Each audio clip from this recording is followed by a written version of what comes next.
everyone, thanks once again for tuning in. So here we are 300 miles later on the ASICS Nimbus 25.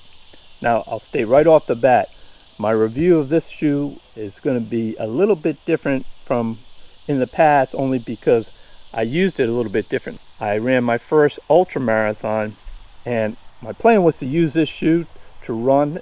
It was a trail, but I don't do a lot of trail running, so I usually do fine using a cushion, one of my max cushion road shoes for the trail runs. That was my plan. I ended up not using it, and we'll get into that a little bit more once we talk about the grip and wear on this shoe. But first, today's featured running trail is the Chisha Foca multi-use trail, which is part of the Natchez Trace Parkway in Jackson, Mississippi.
We got to check out that trail when we went to Jackson, Mississippi. I ran the Mississippi Blues Marathon. I ran them right here in these Nimbus 25. I'll put a link to that race video in the bio down below. Go ahead and check that out as well.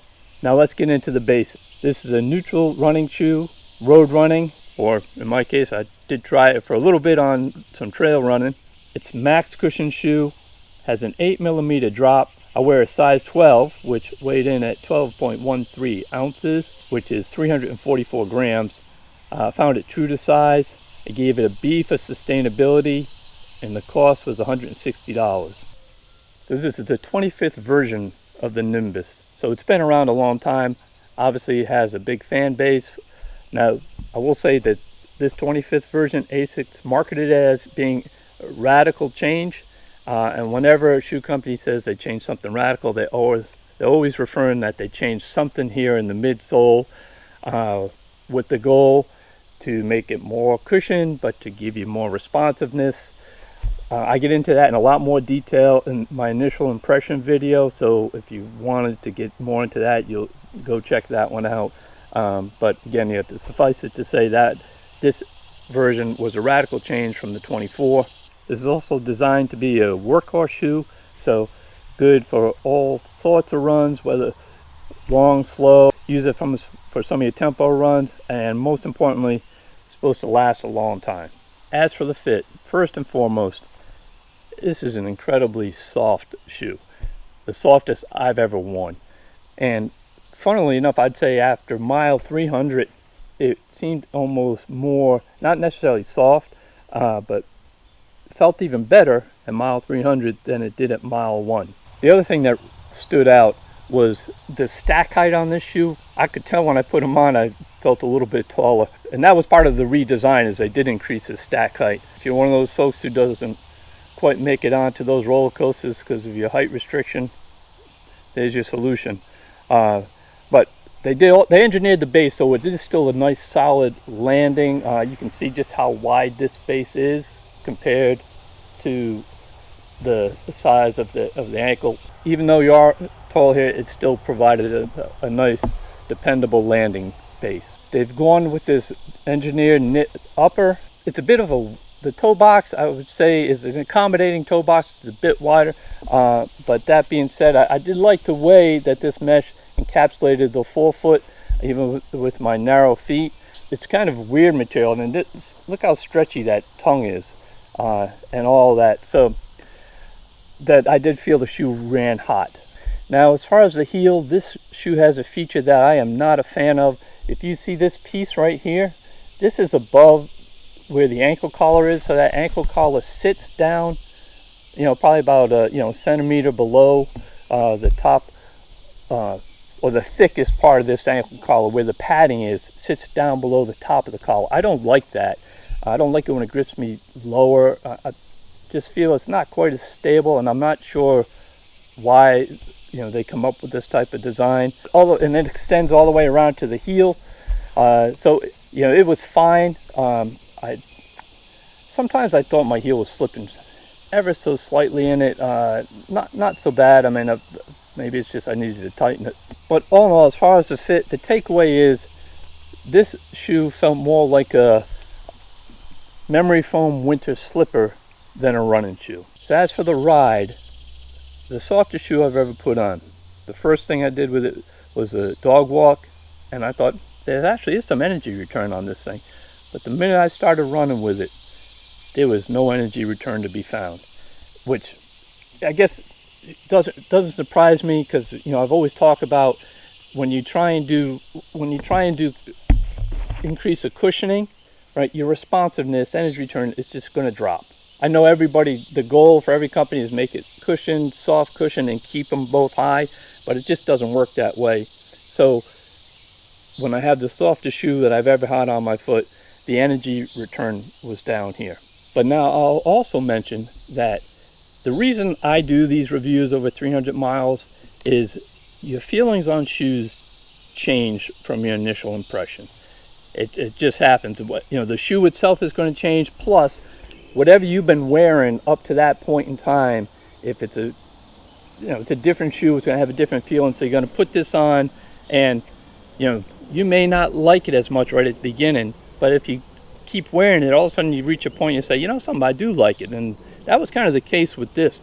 It was about halfway through, about a mile 150, actually a mile 147, a 7.1 mile run, where I felt, I'm starting to get into a good groove with these shoes. I found a little bit more of an energy return, not much. I mean, listen, it's still a soft cushioning shoe, but I did start to like it.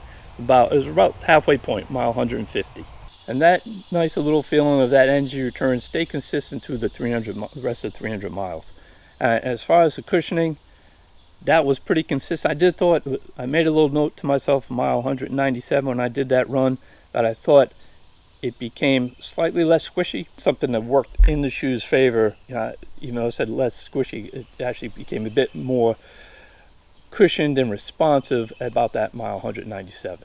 Now, as for that grip and wear, as I mentioned earlier, I started wearing these shoes with the intent to run them on a trail marathon. So I had almost 100 miles on these before I decided these weren't going to be the right shoe for me on that trail marathon. So that means of the 300 miles, like a third of them were done on trail, not on pavement. So you're obviously not going to get the same wear on the soles as you would get if it was all on pavement. But still, with 200 miles, I'm a heavy heel striker, and normally you always will start to see some wear. But if you go ahead and look at the AHAR rubber sole of this ASICS, and that's where I'm going to be striking, there's hardly any wear on it. I mean, it's quite remarkable. I mean, there's some obviously, but not much. So I'm going to tell you, I think this shoe is going to be good for 500 to 550 miles. And that's the highest lifespan I've ever given to any shoe. So you're going to get a lot of miles for your money with this one.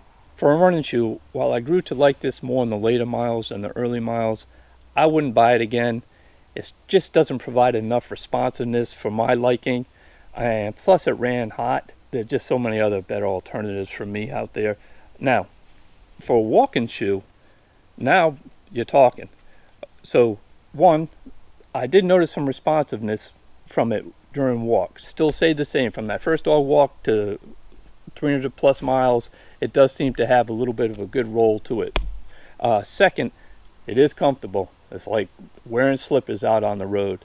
And three, when you're walking, the fact that it doesn't breathe as well doesn't isn't going to affect you as much as one you're running. And finally, if you like this shoe, you can expect to get well over 500 miles on it. So if you like it and it works for you, this could be a great purchase. Thanks so much for watching. If you haven't subscribed, please consider doing so.